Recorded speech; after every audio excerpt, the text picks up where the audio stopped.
त्यही त उसलाई याद हुँदैन त्यही त हाम्रो नि कुकुरले बच्चाहरू पाएको थियो 3टा एउटा त चुचेर मारेछ कुकुरले हजुर 2टा मात्र बचेको थियो हामी सिक्किमबाट यता आउने बेलामा एउटा चाहिँ लिएर आयौँ एउटा बच्चा र एउटा अब उसको माउ अनि एउटा उतै छोड्दै आएको साथीहरूलाई सिक्किमबाट अनि यता चाहिँ बसा अलिक ठुलो भएपछि यो कति महिनाको भयो यो कति महिनाको भयो जेठतिरको भदौ साउन भदौतिरको हो क्या हजुर यो यत्रो भएपछि बेच्ने ए यसको चाहिँ बेच्ने बेला भयो हजुर यो त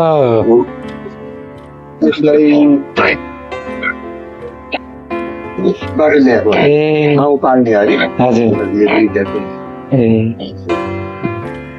यसलाई चाहिँ माउ बनाउने हजुर माउको लागि